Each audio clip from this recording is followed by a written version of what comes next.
잠깐! 영상에 대한 질문 또는 이 마케터를 더 알고 싶다. 더보기란 혹은 고정 댓글 참고해주세요.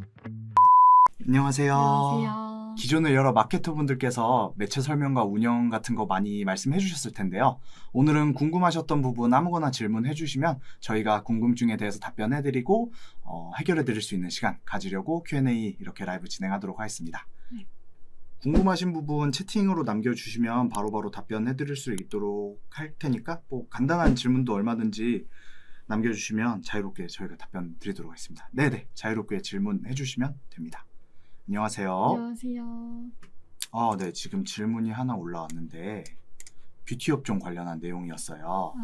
질문이 뷰티 업종의 경우 네이버 검색 광고 말고 어떤 매체로 더 확장을 할 수 있을지에 대한 부분이었는데 혹시 네이버 검색 광고만 진행하시는 걸까요? 메타나 SNS 광고는 하고 계신지 그 부분 한번 여쭤보고 싶어요.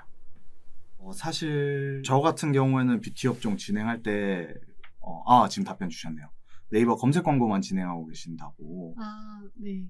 우선 뷰티 업종은 그리고 메타에서 특히 인스타그램 광고를 좀 빼놓고 이야기할 수는 없을 것 같은데요. 코로나19 이후에 이제 많은 뷰티 업체들에서 네, 그렇죠. 메타가 맞아요. 처음에 되게 어려운데요. 네. 많은 뷰티 업체들이 온라인 판매 채널 확대는 당연히 하고 있고, 이제 뭐 라이브 커머스를 진행한다던가, 뷰티 관련 콘텐츠를 제작하면서 디지털 역량을 되게 강화하고 있잖아요. 그렇죠. 네, 이제 좋아요, 댓글, 공유 등의 기능이 있는 인스타그램의 강한 커뮤니케이션 역할은 브랜드랑 고객 간의 인게이지먼트 극대화에 있어서 되게 효과적인데요. 네, 맞아요. 설명을 잘 해주셨는데 뷰티 업종 같은 경우에는 결국에는 최초 유입 고객도 중요하지만 그 고객들이 얼만큼 제품을 재구매를 하고 그 부분에 대해서 충성 고객을 어떻게 늘리느냐의 부분도 매우 중요하기 때문에 결국에는 자사가 배포를 하는 컨텐츠 외에도 그 내용들이 고객들로 하여금 2차 생산이 되거나 2차 배포가 될 수 있도록 할 수 있는 부분들이 매우 중요하다고 생각되는데 그 부분에 있어서 사실 인스타그램 특히 메타 광고가 그 부분에서 매우 중요한 역할 그리고 도움이 많이 될 수 있을 만한 역할을 할 수 있다고 생각을 저도 합니다. 그렇기 때문에 유저의 관심사 등을 이제 SNS에서 자체적으로 선별할 수 있기 때문에 그거를 선별해서 1차적인 타겟팅 기술을 사용하시거나 혹은 이제 뭐 자사에서 어느 정도 좀 쌓으신 CRM 모수가 있다라고 하시면은 그 부분을 통해서 리타겟팅을 하실 수도 있다. 네, 그렇게 설명을 드릴 수 있을 것 같고 따라서 단순한 검색 광고만 진행하시면은 아무래도 좀 성과 효율 부분에서는 문제가 있을 것 같으니 이제 SNS도 같이 병행하면 좋을 것 같다. 저희 이렇게 의견을 드릴 수 있을 것 같아요. 네, 그리고 또 뷰티 업종의 경우에는 경쟁이 굉장히 심화가 되어 있는 상태잖아요. 맞죠? 그래서 이제 경쟁사 분석을 하는 것도 굉장히 중요한데요. 트렌드에 민감하게 반응하는 뷰티 업종의 경우에는 광고 소재나 문구를 어떻게 구성하는지도 되게 중요하게 작용을 하는데 페이스북 광고 라이브러리를 통해서 검색을 하시면 경쟁사가 어떤 소재를 사용하고 있는지 또 어떤 문구로 후킹을 하고 있는지 그런 것들을 모니터링 해보면서 자사의 광고 소재랑 비교를 해볼 수가 있습니다. 이걸 통해서 소재 A/B 테스트를 진행하고 광고 효율도 높일 수 있겠죠? 그렇죠. 아무래도 SNS 같은 경우에는 사실 문구보다는 이미지, 그 이미지에서 어떻게 자사를 나타낼 수 있는지가 사실 매우 중요한 것 같고 최근에는 릴스나 스토리 같은 지면도 많이 활용하고 있어서 이 부분 같은 경우에도 동일하게 메타 라이브러리에서 확인하실 수가 있으니 그런 것도 같이 체크를 해보면서 자사가 현재 진행하고 있는 소재 그리고 타사에서는 이런 소구 포인트를 사용하고 있는데 자사에서는 좀 적용이 미흡한 점들을 벤치마크해서 소재 디벨롭을 꾸준하게 진행하신다면 메타에서의 성과는 충분히 잡힐 수 있다라고 말씀드릴 수 있을 것 같습니다. 네. 우선은 이제 질문 주신 내용에 대해서는 이렇게 답변을 드릴 수 있을 것 같은데 혹시 여기에 또 추가 질문이 있으시거나 혹시 시청 중이신데 질문 남기고 싶으신 분들이 있으실 경우 말씀해 주시면은 네, 답변 드리도록 하겠습니다. 아닙니다. 네, 또 지금 질문이 올라왔네요. 안녕하세요. 메타 광고 운영 중인데 일일 지칠 한도보다 낮은 금액에서 일일 지출 한도 도달했다는 문구가 자꾸 떠요. 신규 고객 확보도 하고 싶은데 방법이 궁금합니다. 라고 말씀 주셨어요. 아, 네. 예를 들어서 캠페인에 뭐 일일 지출 한도를 10만 원으로 설정을 해뒀는데 뭐 한 7만 원, 8만 원 정도에서 지출 한도에 도달했다는 문구가 뜨는 경우인 것 같은데요. 메타 예산이랑 신규 잠재 고객 확보에 대한 질문이네요. 우선 메타 일일 예산은 광고주 분들이 캠페인에서 설정을 하시는데 일일 한도는 메타가 정한 부분이기 때문에 광고주 분들께서 임의로 정하거나 조절을 하는 게 좀 어렵잖아요. 보통 그렇죠. 광고를 지속하고 유지하면 자동으로 한도가 늘어나는 부분이기는 한데 보통 2에서 3개월 정도 진행되고 또 메타에 문의를 남기신다고 해서 한도 금액이 늘어나거나 뭐 이런 부분은 아닙니다. 네. 그리고 한도가 이제 자동적으로 상향 조정이 진행이 될 텐데, 그렇게 되면은, 이후에는 일일 지출 한도에 맞게 이제 광고비가 소진이 되시게 될 거예요. 그렇게 되면 추가적인 광고도 더 진행을 하실 수 있을 거고, 광고 집행 초기에 이제 일일 지출 한도에 도달하셨다는 문구를 보고 좀 당황하셨을 수도 있는데, 이는 이제 메타가 신규로 유입한 광고주에 대해서 어느 정도 예산 한도를 제한함으로써 지나치게 좀 이제 어뷰징성의 광고들을 좀 어느 정도 막기 위한 보안 장치로 사용하는 부분이기 때문에 어느 정도는 좀 감수를 해주셔야 되고요. 사실 이거를 빠르게 늘리기 위해서는 예산 한도를 그만큼 버젯을 소진이 잘 되게끔 관리를 해주시는 게 좀 많이 중요하시긴 해요. 그렇게 될 경우에는 예산 한도 증액이 빠르게 되고 있고요. 근데 만약에 카드 결제를 자동으로 연동해 놓으셨는데 카드 한도에 도달하거나 혹은 미리 선충전해 놓으신 크레딧이 소진이 됐는데 그 이후에 지속적인 관리가 안 된다거나 이러면 메타 측에서 이 비즈니스 계정은 지불 능력이 온전하지 못하다라고 판단을 해서 계정을 정지해버리는 경우도 있어요. 그래서 이 경우에는 관리를 면밀하게 보시고 담당자하고 함께 체크를 꾸준하게 해주시는 게 좋을 것 같습니다. 그리고 이제 타겟팅 관련해서도 말씀 주셨는데, 신규 고객 확보에 대해서 혹시 세부 타겟팅으로만 현재 진행을 하고 계신지, 우선은 저희가 답변을 조금 이제, 네네네, 답변 주셨네요. 아, 그렇군요. 세부 타겟팅으로 진행을 하고 계시는데, 신규 타겟을 확보하기 위해서는, 어떻게 하는 게 좋을까요? 이제 질문자께서도 신규 타겟을 확보하기 위해서 좀 세부적으로 하고 계시다고 답변을 주셨는데, 신규 고객 확보라고 하면 보통 우리가 원하는 관심사나 지역이나 연령, 성별 등을 좀 최대한 세부적으로 타겟팅을 해서 좀 정확하게 도달하는 게 효과적일 거라고 생각을 하잖아요. 그렇죠. 사실은 그렇지 않죠. 아, 그렇죠. 네. 오히려 타겟을 좀 광범위하게 세팅을 할 때 잠재된 신규 고객을 확보하는데 더 좋은 영향을 받을 수 있습니다. 세부적인 타겟팅을 했을 때에는 놓칠 수 있는 타겟이 발생하기 때문에 광고 초반에는 아무래도 상세 타겟팅보다는 좀 핵심 타겟 위주로 러프하게 타겟팅하는 것을 권장드립니다. 네. 여기서 조금 보완 설명 드리자면, 메타 같은 경우에 관심사를 여러 개 설정해 놓을 경우에 그만큼 모수가 커지게 되는 성향들이 있어요. 그래서 신규 타겟을 잡고 싶은데 그렇다고 이제 논 타겟으로서 좀 광범위하게 노출을 하기에는 부담스럽다라고 하신다면, 관심사를 여러 개 세팅하셔서 자사와 연관이 있는 핵심 관심사 외에도 좀 부수적인 서브 관심사들도 같이 포함을 함으로써 일단 그 모수들에 대해서 최초 노출이 되고 신규 고객을 확보할 수 있을 만한 어느 정도 좀 규모가 있는 모수를 확보하시는 게 좋을 수 있습니다. 예산에 따라 다르긴 한데 그래도 한 몇십에서 몇백만 단위는 돼야 광고가 좀 원활하게 노출이 되고 그에 따른 신규 타겟 유입이 원활하게 될 것으로 저는 이제 판단하고 그렇게 많이 가이드 드리고 있기는 해요. 네. 신규 타겟 관련해서 답변 이렇게 드렸고, 아까 그 질문 기다려주신 분이 계셨는데 질문 주시면은 그것도 답변 드리도록 하겠습니다. 네이버에서도 성과 안정화를 하고 싶으신데 뷰티 업종이다 보니 쇼핑 검색으로 이제 진행 중이나 CPC가 너무 높은 게 고민이라고 하시네요. 아, 네. 네.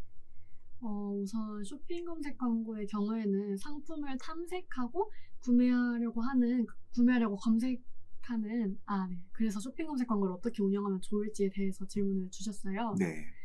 네. 아까 말씀드린 것처럼 이제 구매하려고 검색하는 이용자에게 광고주의 상품과 메시지를 좀 효과적으로 홍보할 수 있는 쇼핑 특화 검색 광고 상품이잖아요. 그렇죠. 그래서 이제 아무래도 유저가 검색하고 나서 가장 먼저 보게 되는 게 이미지라서 이미지에 차별점을 둬야 하는 부분이 있습니다.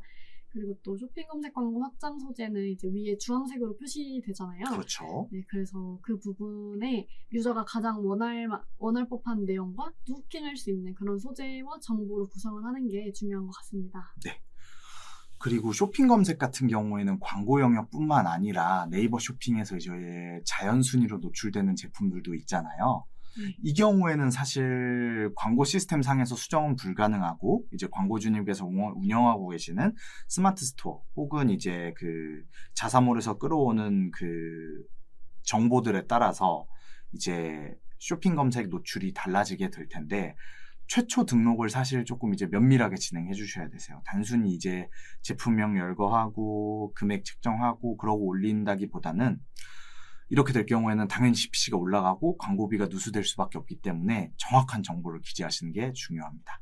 유저가 궁금해한 물건에 대해서 정보가 없으면은 홈페이지를 유입됐다가도 전환으로 이어지지 않고 이탈이 되거나 이렇게 될 경우에는 광고비만 누수가 되겠죠. 네. 그럴 경우가 농후하기 때문에 이탈을 방지하고 클릭률을 높일 뿐만 아니라 전환율에도 긍정적인 영향을 끼치기 위해서는 세부 정보를 철저하게 등록하시는 게 중요합니다. 네, 그렇죠. 또 쇼핑 검색 광고는 노출 제외 키워드 추가 기능이 있잖아요. 그래서 이때 직접 전환율만 보고 직접 전환율이 낮은 키워드를 좀 노출 제외 키워드로 추가하시는 분들이 많이 계시는데 그렇게 하시면 안 됩니다. 네, 전환이 안 일어나는 키워드를 제외하려고 하는데 왜 이게 안 되냐라고 생각을 하실 수 있는데요. 광고로 최초 유입되고 나서 30분 이후의 전환은 직접 전환이 아니라 간접 전환 데이터로 집계되기 때문에 자처분 보고서에서 간접 전환율도 꼭 함께 보시고 이제 그렇게 보고 나서 노출 제외 키워드 추가 기능을 활용하셔야 합니다. 네, 맞습니다. 저 같은 경우에는 뷰티 업종 쇼핑 검색을 진행할 때 그래서 카테고리별로 좀 나눴던 것 같아요. 뭐 예를 들어서 기초 화장품이면 기초 화장품, 아니면 뭐 미백 화장품이면 미백 화장품 이런 식으로 카테고리를 나눠서 그 세부 그룹 안에서 이제 소재단에서 키워드가 관리될 수 있도록 잡고 한 달 이상의 데이터를 누적했을 때 진짜 클릭률도 저조하고 전환이 0건인 키워드들만 제외를 하면서 필터링을 하다 보니까 자연스럽게 성과 개선이 어느 정도 이루어지더라고요. 그러고 이제 뭐 전환이 잘 일어나는 키워드들은 다시 또 메인 키워드로 별도로 관리를 하고 그런 식으로 운영을 했었어요. 아무래도 쇼핑 검색이 제외나 아니면 소재 등록에 대해서 엄청 민감하게 반응되는 이제 매체이기 때문에 사실 이제 광고주님들께서 직접 운영하시는 데에는 좀 애로사항이 있으실 수가 분명히 있어요. 그렇기 때문에 사실 저는 그래서 쇼핑 검색 같은 경우에는 물론 내부에 인하우스 마케터나 마케팅 담당을 해주시는 분이 있으면 상관이 없겠지만 쇼핑 검색을 예산을 많이 쓰시고 쇼핑 검색을 중점적으로 봐야 된다라고 생각하시면 사실 대행사랑 하는 게 맞긴 합니다. 네. 왜냐하면 대행사 같은 경우에는 이 요청을 세팅에 대한 요청이 들어왔을 때 그 요청을 수행하는 시간 자체도 좀 많이 짧고 훨씬 그리고 그거를 피드백하고 관리하는데 리소스가 훨씬 더 적기 때문에 네이버 검색 광고 같은 경우에는 사실 뭐 저희는 공식 대행사라서 추가 대행료가 발생하지 않으니까요. 그런 부분에 있어서 저희가 훨씬 더 메리트가 될 수 있다. 이런 부분도 어필을 해드릴 수 있을 것 같고 네. 추가 질문이 혹시 있으시면 질문을 더 받아보도록 하고 혹시 뭐 최근에 뭐 추천해 주시는 매체나 그런 게 혹시 있으실까요? 매체 일단 기본적으로 네이버 검색 광고는 다들 하시는 것 같고 또 뭐 브랜딩을 할 때에는 뭐 배너 광고로 좀 노출을 많이 한다던가 여러 가지를 좀 병행해서 하는 게 아무래도 좋은 것 같아요. 맞습니다. 사실 단일 매체만 집행을 하는 부분은 뭐 이제 업체의 특성마다 다를 수밖에 없겠지만 사실 어느 정도 예산이 허락을 한다면 단일 매체보다는 여러 가지 매체를 믹스를 해서 이제 검색 광고 그리고 이제 배너, SNS 채널들 이제 이런 부분들이 함께 노출이 되면은 좋을 것 같습니다. 질문이 하나 또 올라왔네요. 현재 광고 홍보학과 학생입니다. 그동안 아이디어 공모전만 참여를 하다가 이번 학기 과제로 매체 전략 제안서를 처음 작성하게 됐습니다. SNS 광고 마케터를 공부하던 중이라 개념을 이해하는 것은 가능했으나 문제 상황별 매체를 선택하는 방법에 대해 매우 미흡함을 느꼈습니다. 어떻게 하면 독학으로 매체 전략을 익힐 수 있을까요? 개념에서 발전하는 방법이 궁금합니다. 이제 마케팅을 공부하시는 학생분이시네요. 네. 아무래도 저희는 이제 현업에서 실무를 하는 사람이다 보니까 좀 이제 이론하고는 다를 수 있는 부분이 있을 수 있는 점 참고를 해주시면 좋을 것 같고, 이론에서 이제 말하는 부분들과 다르게 실제에서 저희가 전략을 짤 때는 보통 예산이 어느 정도 수준까지 가능을 한지, 그리고 이 매체가 자사가 타겟으로 삼는 주요 핵심 고객층 혹은 확장을 원하는 주요 고객층에 대해서 반응도가 좋은지, 그리고 이 매체에 대해서 동종업계 성과가 좋은지 혹은 경쟁업체 레퍼런스가 풍부한지 이런 부분을 좀 많이 살펴보는 것 같아요. 네. 네. 이런 게 결국에는 저희가 신규로 제안을 하거나 기획을 할 때 백그라운드 데이터가 돼줄 수 있는 부분들도 분명히 있고, 레퍼런스가 있다라는 거는 물론 저희 업체와 100% 동일하게 볼 수는 없지만 그래도 유사한 업종에 대한 히스토리가 남아있다라는 거기 때문에 저희도 그 플랜에 대한 예측을 할 수가 있는 거죠. 그 예측 값을 토대로 이제 내부 회의나 논의를 거치고 그 안에서 수정을 하고 실제 집행까지 운영이 되죠. 사실 그래서 기획이나 전략단 같은 경우에는 한 집행 2-3달만 지나도 바뀌는 경우가 수두룩해요. 잘 아시지 않나요? 네. 네. 그래서 사실 이제 기획이나 전략이 중요하지 않다라는 건 아니지만 그 부분에 있어서 예를 들어서 저희가 뭐 네트워킹 배너, 구글 GDN을 이제 제안을 해서 이제 그 부분에 대한 자료와 데이터를 이제 취합을 해서 제안을 했고 그게 받아들여졌어요. 그래서 이제 저희가 뭐 예산을 뭐 한 달에 1,000만 원이라고 예상을 해볼게요. 그렇게 해서 집행을 했는데 저희가 예상했던 성과보다 매우 저조한 성과가 나왔어요. 그러면 당연히 그 매체에 대한 수정이라든지 아니면 이제 매체를 교체를 진행을 해야 되는지 여부를 판단을 해야 되는데 여러 가지를 사실 복합적으로 봐야 됩니다. 외부적 요인인지 내부적 요인인지. 외부적 요인이라면 진짜 이 매체 자체가 메리트가 없어졌을 수도 있죠. 왜냐하면 그 사람들이 소비 패턴을 가진 사람들이 어떻게 움직이고 행동하느냐는 저희가 예측할 수 있는 부분은 아니잖아요. 물론 예측을 할 수 있다면 더 좋지만 그 예측 자체가 매우 힘든 일이기 때문에 통상적으로는 예측을 하기보다는 일어나고 나서 그거에 대한 사유를 확인하고 이제 수정을 하고 보완하는 작업이 좀 더 느낌이 강하긴 해요. 그래서 그렇게 진행이 될 경우에 외부적 요인이라면 이 외부적 요인으로 다른 매체를 선정했을 때는 성과 개선이 가능한지, 이거에 대한 리스크는 없는지 이런 부분들을 먼저 확인을 해야 될 것 같고요. 내부적 요인이라 한다면 간단하죠. 자사의 제품이 경쟁력이 떨어지는 거거나 혹은 자사의 제품에 무슨 문제가 생겼거나 소비자들한테 업데이트 잘 안 되거나 이 부분은 내부에서 토의를 해서 내부적으로 수정을 요청을 해야 되는 부분인 거죠. 그래서 광고 홍보라든지 이런 학문적인 부분에서 뭐 사람들에게 어떻게 노출이 되고 이번 부분도 분명히 중요하지만 실무단에서는 타 부서와의 조율이 어떻게 되는지, 그리고 광고주, 그리고 우리가 세운 목표에 대해서 달성이 되는지 안 되는지 사실 다른 회사랑 다 똑같아요. 다만 그 부분을 데이터적인 측면에서 분석하고 인사이트를 조금 더 명확하게 낼 수 있다는 게 어떻게 보면 이제 온라인 마케팅을 운영함에 있어서 조금 더 두각을 나타낼 수 있는 부분이 아닐까 싶습니다. 답변이 되셨다면 좋았을 것 같네요. 너무 실무적인 부분이라서 사실 이게 도움이 됐을지는 잘 모르겠지만 나름 그래도 답변을 해드렸습니다. 네, 감사합니다. 감사합니다. 저 같은 경우에는 그래서 신규 매체를 발굴을 할 때 조금 트렌드를 많이 파악하는 편이기는 해요. 제가 이제 뭐 조금 홍보를 하자면 이제 최근에 이제 저희 회사에서 제가 메타 관련된 기획 영상을 좀 많이 찍었는데 그런 경우 같은 경우에도 사실 이제 빠르게 변하는 매체들은 결국엔 트렌드를 따라갈 수밖에 없어서 그 트렌드에 따라서 매체 지면이 어떻게 바뀌고 생태계가 어떻게 바뀌는지를 미리 알아두게 되면 저희가 이제 변화함에 있어서 어느 정도 완충이 될 수 있고 저희가 먼저 변하게 되면 타 업체, 경쟁 업체보다 조금 더 우위에 설 수 있는 부분들이 있기 때문에 그런 걸 계속 꾸준하게 발굴하고 체크하는 것도 엄청 중요한 것 같아요. 네. 트렌드적인 부분에서 다른 업체와 다르게 좀 이제 먼저 할 수 있는 그런 것도 충분히 메리트가 될 것 같고요.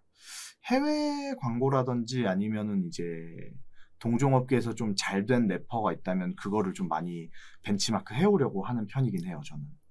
혹은 뭐 이제 특정 매체에 대한 소개서나 제안서가 엄청 많이 들어오는데 이제 그런 거를 봤을 때 자사하고 연관이 좀 돼 보이는 매체들은 먼저 이제 광고주님께 제안을 해서 운영을 하기도 했고요. 그런 식으로 많이 진행됐던 것 같습니다. 물론이죠. 따로 연락 드려도 충분히 안내 드릴 수 있고요. 오히려 따로 연락을 주셔서 좀 더 디테일한 부분을 말씀해 주시면 저희가 충분히 더 심도 있는 답변을 드릴 수가 있겠죠. 네. 뭐 제가 뭐 간단하게 코멘트 해드릴 수 있는 부분을 조금 이제 말씀을 드리려고 하는데 일전에 이제 네이버 검색 광고 같은 것도 말씀을 해주셨지만 사실 신규 업체시면 신규 업체이실수록 사용하실 수 있는 예산의 한도를 정하고 그리고 어느 정도까지 맥시멈이 가능한지 그 부분은 좀 명확하게 설정을 해주시는 게 사실 좋긴 좋아요. 왜냐면 예산을 300으로 정했지만 만약에 실제로 집행 시에 성과가 좋아서 유동적인 예산을 조율이 가능하다면 그 해당 월의 성과는 훨씬 더 좋아질 수 있는 거잖아요. 네. 그렇죠. 그래서 저는 사실 맥시멈도 함께 좀 많이 요청드리고는 있어요. 그렇게 될 경우에 성과가 좋다고 판단될 경우에는 선조치 후보고를 드릴 때도 있고 그런 식으로 이제 좀 사전에 조율을 한 후에 맥시멈 얼마까지 하겠다라는 부분을 좀 픽스를 해놓고 그 사이에서 좀 운영을 하기도 하고 그랬었는데요. 검색 광고 같은 경우에는 사실 거의 지금 모든 매체에서 특히 이커머스 쪽은 사실 성과가 크게 안 나실 거예요. 쇼핑 검색이 차라리 더 나왔으면 나왔지 검색 광고 쪽에서는 성과가 크게 나오시진 않을 거예요. 물론 검색 광고가 가지는 자사의 어느 정도 홍보를 알릴 수 있는 브랜딩 목적은 아직까지 메리트가 있는 건 분명하지만 솔직히 신규 업체가 입찰가가 5, 6천 원대 키워드를 유지한다는 것 자체가 엄청 어려운 일이잖아요. 네. 그래서 저는 사실 그렇게 막 검색 광고를 운영을 하신다라고 하시면 지금 또 질문이 오셨는데 랜딩 페이지 같은 경우에도 픽셀 설치가 필수일까요? 픽셀을 말씀해 주신 게 보통은 이제 카카오랑 메타 쪽인데 아마 제가 이해하기로는 메타로 이해가 돼요. 그래서 일단 메타 기준으로 답변을 좀 드려보도록 할게요. 혹시 메타가 아니라면 중간에 답변을 해주셔도 됩니다. 랜딩 페이지에 픽셀 설치가 필수죠, 사실. 메타 광고를 진행함에 있어서 픽셀 설치를 하는 게 필수라고 저는 생각을 하기 때문에 왜냐면 단순히 메타에서 그 제공하는 API 전환값 외에도 여러 가지를 할 수 있어요. 본인께서 추가를 하시는 이제 전환값들을 만들 수 있고 그 터널 과정을 통해서 저희가 궁극적으로 최종 전환값을 잡기까지의 그 경로를 파악할 수도 있기 때문에 설치가 물리적으로 불가능한 게 아니라면 최대한 설치를 저희는 권장드리고 있어요. 그래야 그 경로를 파악하고 그거를 통한 CRM 데이터를 취합을 한다든지 아니면 유사 타겟을 생성한다든지 이런 부분이 가능하기 때문에 그래서 설치를 꼭 저희가 권장을 드리고 있습니다. 사실 메타나 카카오 그리고 네이버 같은 경우에는 그 업체가 제공하는 애널리틱스나 아니면 그 픽셀 툴을 꼭 설치를 하는 게 좋아요. 그 외적으로 뭐 추가적인 데이터를 보고 싶으시다라고 한다면 좀 GA를 활용하시거나 하시죠. 그 외에 또 다른 툴들이 있긴 하지만 현재 운영하고 계시는 메타 광고주 중에서 픽셀 설치 안 하시고 진행하시는 광고주가 있어요? 혹시 시원 대리님은? 그 픽셀 설치가 조금 어려워서 우선은 안 된 상태로 이제 그 대시보드 상에서 볼 수 있는 데이터로 보고 있기는 한데 네네. 네, 아무래도 볼 수 있는 뭐 전환 값이라던가 이런 거에 좀 한계가 있어서 네, 픽셀 설치를 좀 하려고 지금 진행 중인 상태입니다. 저도 설치가 어려운 광고주 같은 경우에는 차라리 트래픽으로 어느 정도의 그 유입 데이터는 잡더라도 전환이나 이런 데이터는 거의 못 잡거나 권장을 안 하는 것 같아요. 왜냐면 전환값 자체가 잡히질 않으니까 메타 머신러닝이 제대로 돌아가질 않거든요. 설명이 조금 어려워서 그렇지 호스팅사가 예를 들어서 카페24나 고도몰 같이 좀 이제 정형화된 그 제작된 그 웹사이트 그 지원해주는 업체들이 있잖아요. 그런 업체들 같은 경우에는 그냥 픽셀 설치 같은 경우에는 무상으로 지원해주는 케이스도 많아서 그런 거는 만약에 본인이 운영하고 계시는 지금 홈페이지가 그런 호스팅을 이용하고 있다라고 하신다면 그쪽 경로 통해서 설치를 진행해 주셔도 좋을 것 같습니다.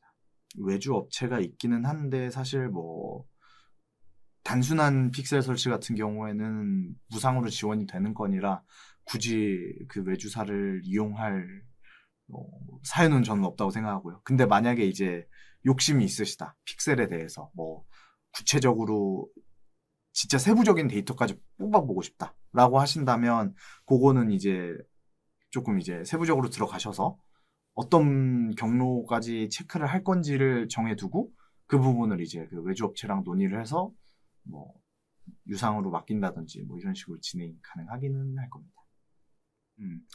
메타 광고에서 금액을 줄이는 것보다는 새로운 캠페인을 시작하는 게 좋은가요? 라고 질문을 주셨는데 광고 금액을 줄인다는 것 자체는 성과가 안 좋으니까 이제 줄이시는 걸로 제가 이해를 했는데 성과가 안 좋아서 줄이는 것보다 그냥 새로운 캠페인을 시작을 하는 게 나은지를 여쭤보신 거죠. 좀 구체적으로 봐야 될 것 같기는 해요. 근데 이제 예산을 줄이는 것보다는 이게 간단히 보면은 타겟 문제일 수 있고요. 소재 문제일 수 있어요.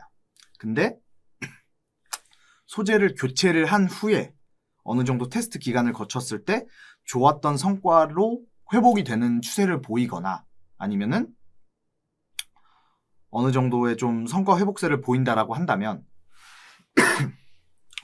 사실 그 캠페인의 타겟은 문제가 없는 거죠. 근데 소재를 바꿨음에도 타겟에 어느 정도 성과가 그 캠페인의 성과가 나오지 않거나 지속돼서 저조하게 나온다라고 한다면 그 캠페인이 잡고 있는 모수 자체가 문제가 될 수 있습니다. 그렇게 될 경우에는 죄송합니다.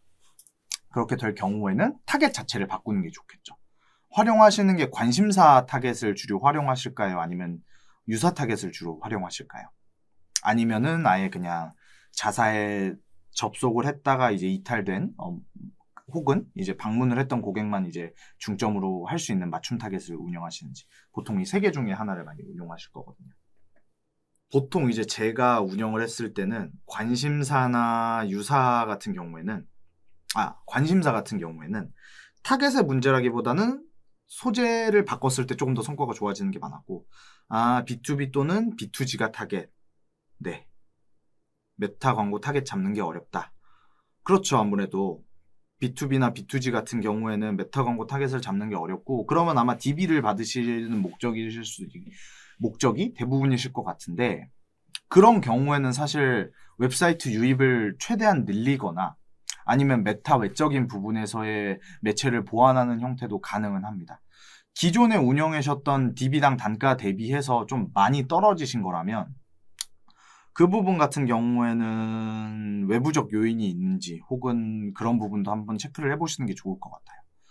일단은 가장 빠르게 할 수 있는 거는 소재를 한번 바꿔보시면서 어느 정도 좀 이제 다양한 소재를 운영해보심을 조금 이제 권장드리고 근데 이제 B2B나 B2G가 타겟 잡기 좀 어려운 부분인 거는 맞는데 비즈니스나 관심사 타겟을 또 따로 별도로 메타에서 운영하기도 하거든요.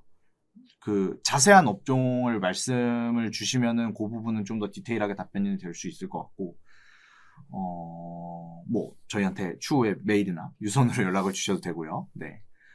근데 이제 그런 비즈니스 타겟을 활용을 했을 때 조금 더 DB를 운영하고 있는 캠페인들이 조금 더 DB당 단가라든지 그런 게 좀 성과 개선이 나오기는 해요. 거기에 이제 뭐 잠재 고객 양식을 활용한다든지 아니면 뭐 이런 형태로요. B2B나 B2G를 이용하는데 이제 메타만 운영하시는 거는 조금 어려우실 수가 분명히 있어가지고 저 같은 경우에는 가능하시다면 구글도 함께 확장을 해보시는 게 염두를 해두시는 게 어쩐지 또 제안을 해드리고 싶고 일단은 메타의 성과를 잡는 데는 첫 번째는 소재를 한번 변경을 하고 두 번째는 이제 메타에 나와 있는 비즈니스 관련 타겟들을 추가해봄으로써 좀 관심사를 잡아보는 것. 왜냐하면 B2B나 B2G는 사실 제가 판단했을 때는 유사 타겟이나 리타겟이 크게 의미가 없을 것 같거든요. 네. 말씀드린 대로 여기서 좀 이제 댓글이다 보니까 좀 구체적으로 전달드리기 어려운 부분 같은 경우에는 여기 나와 있는 유선 연락처로 연락을 주시거나 컨택 포인트 통해서 저희에게 연락 주시면 저희가 전달 주신 내용 토대로 조금 더 세부적인 상담은 가능하다는 점 말씀드립니다. 지금 질문이 올라왔는데 구글 전환 스크립트 설치 관련해서 기본 가이드 영상은 없으실까요? 구글 지원팀 도움은 못 받는다고 해서 혼자 하려니 어렵다고 이제 말씀을 주셨어요. 사실 구글 전환 스크립트 같은 경우에는 이제 태그 매니저 통해서 많이들 활용을 하시는데 사실 마케터가 이거를 모두 다 할 수 있는 건 아니에요. 못 하시는 분들도 좀 많아요, 생각보다. 왜냐면 이것도 결국엔 그 태그 값을 홈페이지에 알맞은 위치에 심어줘야 그게 구글 전환 스크립트가 정상적으로 작동을 하는 건데 그 부분은 사실 웹 디자인을 좀 전문적으로 하신 분들이거나 아니면 내용을 좀 아시는 분들이 들어가셔야 돼요. 그래가지고 가이드 영상도 많이 없으시긴 할 거예요. 우선은 당장 필요하신 부분이라고 하신다면 홈페이지를 제작한 업체 통해서 간단한 태그 같은 경우에는 설치 지원을 해주는 걸로 알아요. 거기를 한번 알아보시는 게 제일 빠르실 거고 가이드 영상 같은 경우에는 기회가 된다면 저희가 한번 촬영을 해서 좀 설명을 드릴 수 있도록 하겠습니다. 일단 구글 자체에서는 설치에 대한 지원은 저희도 안 해주는 게 맞는 걸로 알고는 있어요. 홈페이지를 제작한 업체 측에 보통 이제 그런 내용을 전달을 해서 설치를 많이 하시고 있습니다. 명확한 답변이 되지 못해가지고 조금 아쉬운 점이 있는데 모쪼록 전환 스크립트 설치 잘 마무리하시길 바라겠습니다. 네, 감사합니다. 그 영상 지금까지 시청해주시고 질문 남겨주셔서 저희도 이제 좀 유익하고 즐거운 시간이 될 수 있었던 것 같고요. 모두 늦은 시간까지 시청해주시느라 고생 많으셨습니다. 다음에 또 라이브로 찾아뵙도록 할 테니까 그때 또 질문사항 있으시면 저희가 답변해드리는 시간을 가질 수 있도록 하겠습니다. 네. 고생 많으셨습니다. 고생하셨습니다. 좋은 저녁 되세요.